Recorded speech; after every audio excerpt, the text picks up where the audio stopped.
Microsoft ওয়ার্ডের মধ্যে কিভাবে ওয়াটারমার্ক দিবেন আজকে সে বিষয়টাই দেখাবো, তাই দেরি না করে চলুন শুরু করা যাক। আমরা মাইক্রোসফট ওয়ার্ডে কোনো পেজের উপর যখন ওয়াটারমার্ক দিতে চাবো তখন পেজটি ওপেন করার পর আমরা উপর দিক দিয়ে অনেকগুলো অপশন দেখতে পাবো। প্রথমে হোম, তারপর ইনসার্ট, তৃতীয়ত দেখবো আমরা পেজ লেআউট নামে একটি অপশন আছে। আমরা এখন এই তৃতীয় নাম্বারে যে পেজ লেআউট অপশনটি আছে আমরা এই অপশনটির উপর একটি ক্লিক করব। অপশনটির উপর ক্লিক করার পর আমরা মিডিলেই দেখবো ওয়াটারমার্ক নামে একটি অপশন এই জায়গায় দেওয়া আছে। এখন আমাদের কাজ হলো এই ওয়াটারমার্ক অপশনটির উপর একটি ক্লিক করা। এটার উপর ক্লিক করার পর এই জায়গায় অনেকগুলো ওয়াটারমার্ক দেওয়া আছে। এখান থেকে আপনি চাইলে যে কোনো একটি ওয়াটারমার্ক দিয়ে কিন্তু ওয়াটারমার্ক সিস্টেমটা একটু দেখে নিতে পারেন। তারপর আবার এই ওয়াটারমার্কে যাওয়ার পর নিচ দিকে দেখবেন কাস্টম ওয়াটারমার্ক নামে এই জায়গায় একটি অপশন আছে। এটার উপর ক্লিক করার পর আপনি যদি কোনো ওয়াটারমার্ক ফটো হিসাবে দিতে চান, কোনো ফটো ওয়াটারমার্ক দিতে চান, তাহলে জায়গায় সিলেক্ট পিকচার, তারপর এই জায়গায় পিকচারটির উপর ক্লিক করবেন। তারপর আপনার ডেস্কটপে থাকা অথবা যে কোনো ফোল্ডার থেকে আপনি যে ওয়াটারমার্কটি দিতে চাচ্ছেন সেই ওয়াটারমার্কটি সিলেক্ট করে ইনসার্টের উপর ক্লিক করলে কিন্তু ওয়াটারমার্কটি এই জায়গায় চলে আসবে।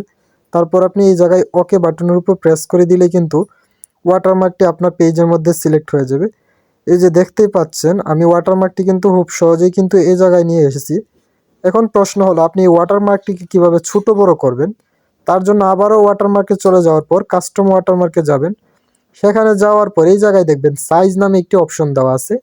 এই সাইজ অপশনটি যাওয়ার পর এখানে কয় পার্সেন্ট জুম আপনি দিতে চাচ্ছেন, 50, 100, 150, 200, 300, 500 দেওয়া আছে। এখান থেকে আপনি যতই সাইজটা দিতে চাচ্ছেন সেটা দেওয়ার পর ওকে দিবেন। আমি যখন 500 দিয়ে দিলাম তখন আমার পেজের উপর কিন্তু ওয়াটারমার্কটি নাই, একটুখানি সাইডটা শুধু দেখা যাচ্ছে, কারণ এটা 500-র মতো জুম হয়ে গিয়েছে। আমি এখন আবারও ওয়াটারমার্কে চলে যাব। এখন আমি এখানে একটা ট্যাক্স ওয়াটারমার্ক দিব, তাই এই জায়গায় ট্যাক্স হিসেবে ওয়াটারমার্ক সিলেক্ট করলাম। কোন ধরনের ল্যাঙ্গুয়েজ দিব সেটা উপরে দেওয়া আছে, ইংলিশ। দ্বিতীয়ত আপনি ফন্ট সাইজ কত রাখবেন, মানে ওয়াটারমার্কের মধ্যে যে ফন্টটা দিবেন এটা কত রাখবেন, লেখাগুলো ছোট আসবে না বড় আসবে সেটা দিবেন।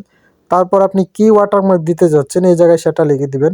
এখন ধরুন আমি আমার চ্যানেলের নামটা এই জায়গায় দিতে চাচ্ছি, তাই আমার চ্যানেলের নামটি এই জায়গায় টাইপ করে দিলাম। টাইপ করে দেওয়ার পর আমরা নিচ দিকে দেখব ফন্ট নামে একটি অপশন আছে। এখন আমরা এই ফন্ট মানে কোন ফন্টে দিব, বাংলা নাকি ইংলিশ নাকি অন্য কোনো ফন্টে, আপনি যেই ফন্টেই দিতে চাচ্ছেন সেই ফন্টটা এই জায়গায় সিলেক্ট করবেন।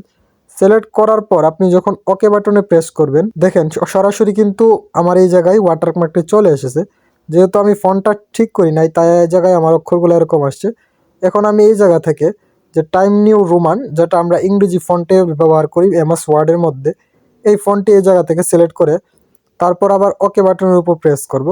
এই মুহূর্তে যখন আমি এই ফন্টটা সিলেক্ট করার পর ওকে বাটনে প্রেস করব তখন দেখবেন অটোমেটিক্যালি এই আমার চ্যানেলের নামটি কিন্তু এই জায়গায় ফন্ট আকৃতি হয়ে চলে আসবে। তারপরে নিচ দিকে আমরা একটি অপশন দেওয়ার পর এই জায়গায় দেখেন ওকে যখন প্রেস করলাম তখন কিন্তু আমার চ্যানেলের নামটি অটোমেটিক আমার এই পেজে চলে এসেছে।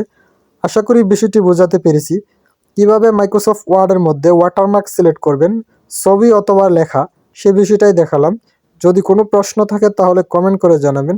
আপনার প্রয়োজনে রিলেটেড বিভিন্ন ধরনের ভিডিও আমি আমার চ্যানেলে আপলোড করে রেখেছি, তাই আমার চ্যানেলটি ঘুরে আসার জন্য অনুরোধ রইল।